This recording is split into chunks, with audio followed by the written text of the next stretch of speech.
Hi everybody, welcome back to the unboxing or unbagging video.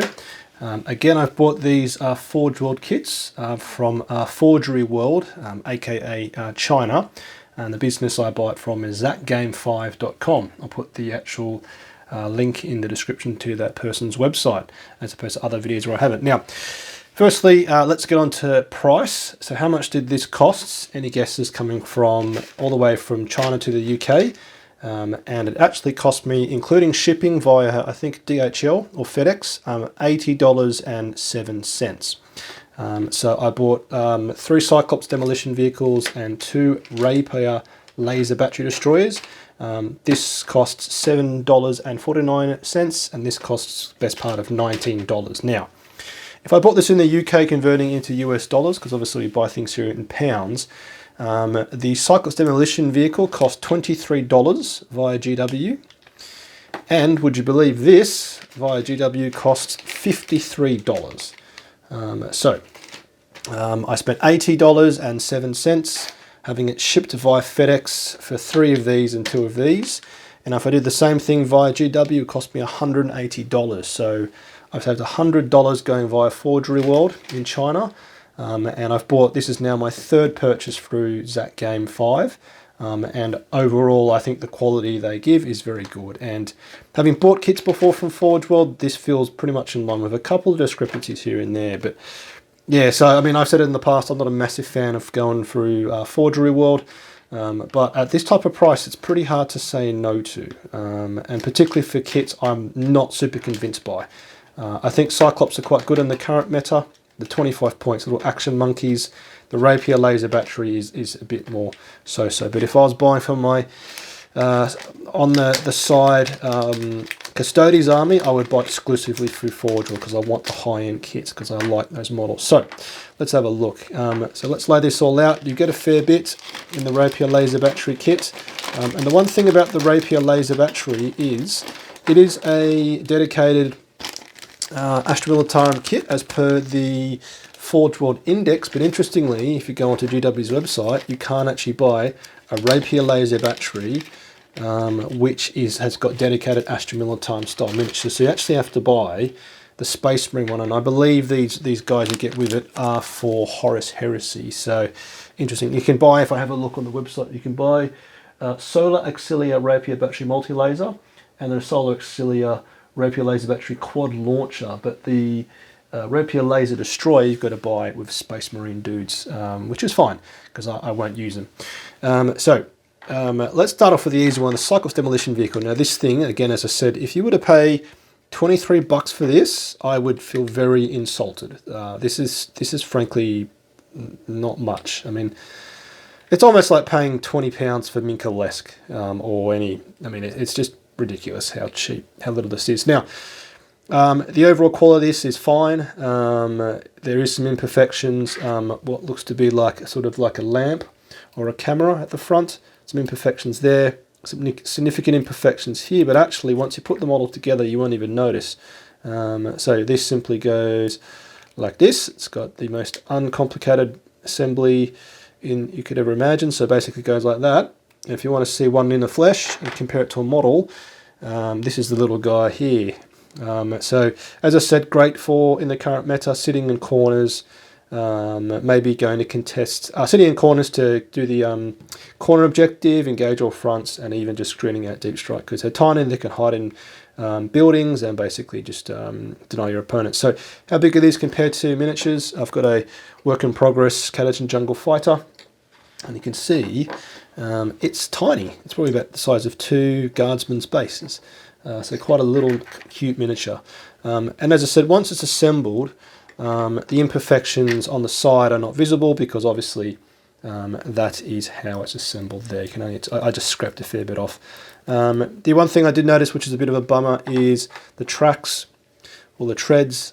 This one here is going to be imperfect because that's actually where it's like an additional bit of resin for the creation process. But yeah, it ends up like that. You have to basically jimmy it with your hobby blades. It ends up okay, but it's not perfect. So yeah, I mean, I paid $7.50 with this, excluding postage. This is completely fine for the purpose it's serving. I've bought 3. So that's super cool. Okay, the Rapier Laser battery, so you get some Space Marines, which is nice. I do find when you buy through Forgery World, I'm going to keep calling it, is that when you buy high detailed stuff, like probably like individual infantrymen, the quality is not great. Where the quality is fine is like vehicles. So I mean, I'm not going to look at these, but these are some, looks to be some Horus Heresy Space Marines, and these actually don't look too bad. Like I've bought some before where they were just puckered with like resin holes, and that would be a total pain in the ass to fix if you are using little tiny dudes, using green stuff to fill those. So let's not look at those Space Marines, and I don't care about Space Marines. I play Astra Militarum and Custody sometimes. So yeah, this costs how much? $53 in the US if you to buy this, and this is not worth $53. But from what I've read, is the tracks, these aren't perfect, but again, you're not paying too much. So I think I might have to basically heat these up, hold them in place, and then wrap them round. But that's not too bad because it's the bottom one. These side tracks actually look really good. I can't see any imperfections. Maybe along here. There's some obvious imperfections where the track finishes.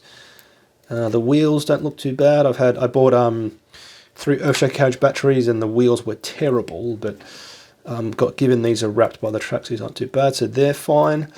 This is the body of it's like almost like a ride-on lawnmower, like the glorious Hades breaching drills, which currently suck in the current 10th edition, but are amazing. So this looks completely fine. You then got the weapon system itself. Let's have a look. Again, this looks, yeah, no issues. No, it doesn't look too bad. Spoke about the tracks. They need to probably be sort of shaped in hot water and then held in place to basically fit perfectly to wrap themselves around. I can imagine it's going to be probably not a great fit there, but that's okay. Here is some sort of armoured shield. No, a little bit of warping, but nothing serious. Just bend that back with some hot water, and then a series of probably what are some sort of like base plates to hold it in place. I don't actually know. And then I think this is part of looks to be an exhaust port. I don't actually know how this goes together, but I can't imagine it's too complicated. And once you assemble, dry fit it, and sort of just hold it all together, it probably will be quite straightforward. But that's a thing when you buy through Forgery World, you don't get any instructions. But I mean, you are buying through Forgery World, so you don't always get instructions. I have to work this out via the internet. So, do I recommend this? Absolutely. Super cheap. I've saved myself $100. As I said, I don't like to buy Forgery World kits, but for this type of price saving on a model that I won't love, as opposed to say Custodius Dreadnought, which I really enjoy the miniature, I'm happy to sort of not give GW my true hobby dollars. So, hopefully interesting. It's probably cool to see a Cyclops demolition vehicle, the true size of it, because they're not a super common model. But as per, I know Mordin Glory loves these. He's got, I think, 3 in his tournament list, and I'm definitely going to take at least 2 of them. So interesting to see the size of them. And then I think also these ride-on lawn mowers, they don't look to be a massive kit either. Probably the same size in overall stature as probably say a the Hades Breach and Drill, if you've seen that, which I'm not sure everyone does because they were decent in parts of 9th edition, but not anymore. But it doesn't look to be too big a kit. So yeah, that's cool. So there's some Christmas hobby time for me, is painting all these bad boys up. Obviously being resin, you've got to soak them in hot water with detergent and use a toothbrush to rub away any oil which sticks to them as part of the resin production process, is my understanding. So hopefully interesting, hopefully enjoyable. If you've got any comments or questions, let me know. But as always, if you want to support my channel, you can do so for like, comment, or by subscribing. Joining my Patreon platoon if you're feeling super generous, or simply watching any of my other YouTube videos. I cover tactics, the hobby aspect, including videos like this, and also lore as well, with a recent video asking, how realistic is Lemon Rust Battle Tank?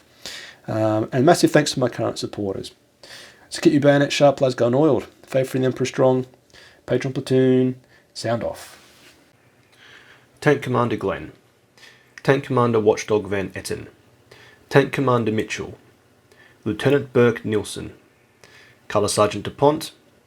Sergeant Adal, the Colonel Merrill, Chosen Man Smith, Veteran Gibson, Hall, Lundeen, Guardsman Beard, Coquelin, Flint, Hills, Malik, Nitin, Nguyen, Tom, Tompkin, Conscript England, Evan Gyan, Gilliam, Goodwin, King.